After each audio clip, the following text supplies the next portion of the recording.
Guys are using road, mnatumia pikipiki and all that. It is. See you. So you guys are going by road. Yes, just watch the vehicles on the road because the road is a bit tricky.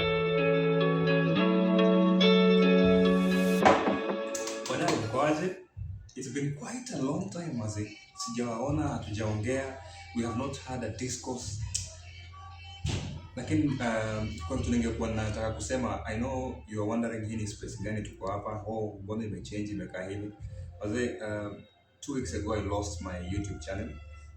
Ile yenye mnaijua kawaida ile ya The Ball Talk Media ilipotea na ilienda kabisa with everything. So I have to start it again and I have to start it afresh. However, I did not want to have such a conversation fast into it, but nimeona nikuje alafu nipige hii conversation. Na maswali ninajiuliza sana. Ile line kati ya religion na comedy ilienda wapi? Ama ile respect ya religion na comedy ilienda wapi? Na nikiongea hii najua kuna watu wanajua tayari ninataka kuongelea nini na ninajua mmewatch hii video hapa chini. Yeah, mmeiona vile inafanyika na mmeiona vile imewekwa. I know sometimes Mamito anaonekana ni kama haja mention jina ya umse, but mimi ninaona tayari vile amejiweka inaitwa demeanor yake na vile amejivaa na kila kitu inaonyesha tayari anaongelea mtu mgani. Na kule tuangalia ningependa kusema ni kwamba we are living in a time where faith na comedy was na intersect online. And kuna swali ambayo iko ni ambayo tunatakana kujiuliza sisi wenyewe. We need to ask ourselves a question.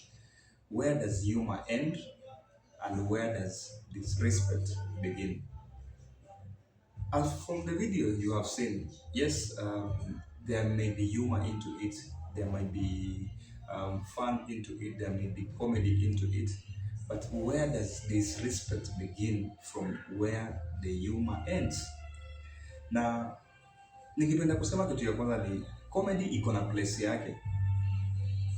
Humor ni part ya expression ya wasee, humor ni part ya storytelling, humor ni part ya vitu ambayo wasee wana deny from our day in day life, kuonyesha especially things ambazo tunapitia.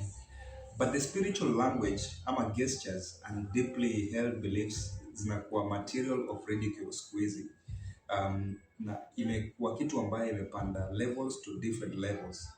Na inaonekana kwamba respect ya spiritual level and maturity iko at stake. I know we have had different people coming with different communication in regards to what is happening inside the church today. Lakini kuna ile pata yenye imefika na tunaona kwamba hapa respect imeanza kupotea.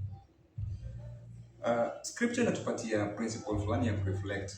Ukisoma the book of Psalms chapter 105 verses 15. The Bible says, "Do not touch my anointed one. Do my prophets no harm." So, ningependa kusema, this is not about shutting down ile question ya criticism yenye imekuja kwa labda kwa imejari ya Mamito. It's about recognizing that people hold a different conviction about faith. They hold a different conviction about calling, and they hold a different conviction about spirituality. That's why reason unapata wakati Mamito ametoa hii video unapata kuna ile backlash ambayo imetoka mahali fulani na kwa watu fulani. Kwa sababu they hold it deeper. It affects them in a way. Na kuna place inasema, who are you to judge another servant? Hiyo ni na Romans chapter 14 verses 4. Who are you to judge? Deeper point ya accountability ni how to treat wase and how we respect other things to be sacred.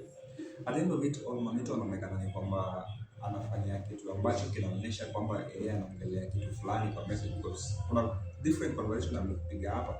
Ukiangalia conversation kama hii kwa mfano, unapata amerudi 7 years ago kuongelea ile story ya kupanda helicopter yenye unaiona hii place. Alafu unafika mbele ameanza kuongelea vitu I think 4 years ago kulikuwa na ile saga yenye ilikuwa ya hapo hivyo Riverside Drive, na unaiona ni anajaribu kuiweka hivi ni kama huyu msee alimaanisha hivi. Na kusema ukweli, this one is not what happened, because probably labda nilikuwa hapo in those days na nikaona hii si kitu ambacho kilifanyika. So this is not about defending personalities. No human being is above scrutiny. na ideas can be examined. So mimi si mtetei mtu yoyote, bali kuna vitu ambavyo tunatakana kuexamine ideas ambazo ziko before ufanye.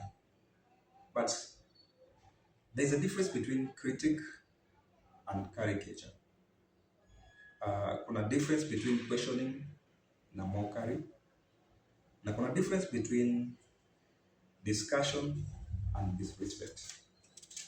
Na hizi zote zina come about, unapata ni vitu ambavyo tunapaswa kuzitumikia.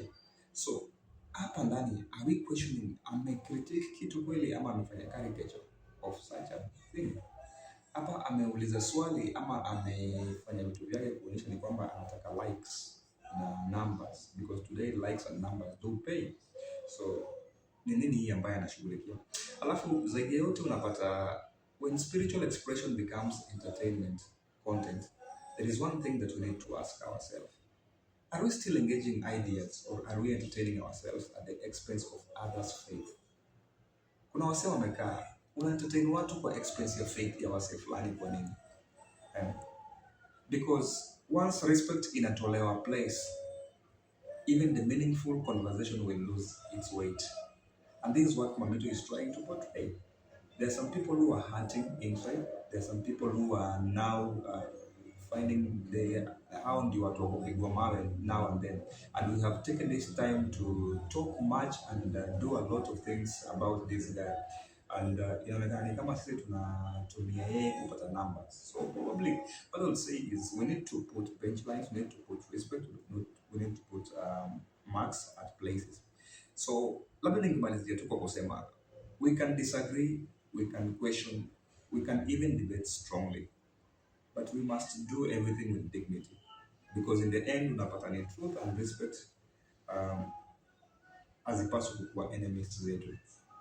But probably I will ask Mamito, if you're wise enough, you need to delete this thing from your social media, because hii hata uende wapi utapata imeongelea mse fulani, na it may be something legal, it may be something dangerous. Msidhania kwamba hata kanisa haiwezi kupeleka nini kwa court, itakupeleka kwa court in any way. However, I will call for respect at this time kwa wase wa this specific ministry and this specific church. Msikuwe na matusi ama msikuwe na kitu yote mbaya inaweza pia ikafanya kitu kingine kikatokea kibaya. However, just engage with respect. Probably one day sense itapatikana kwa msichana wa wenyewe na ataona mabadiliko. So that's the best thing which I'm able to tell you, right, guys? And remember, we are starting again this journey. We started a long time ago and we lost it, but today your single subscription, your single like, your single sharing itapitisha hii message through everyone, na kila mtu ataona kwamba respect needs to be there in matters of faith. So this has been your brother, this has been your son, this has been anyone that you think you need to call Atonya. And yes, this has been the Bold Talk Media. We have bring you insightful perspectives with respect and knowledge. Ensure you subscribe, like, share, tell a friend. Our location ni mahali pengine wazimu sana, ni location fiti, location tamu. Sitawaambia kwa size.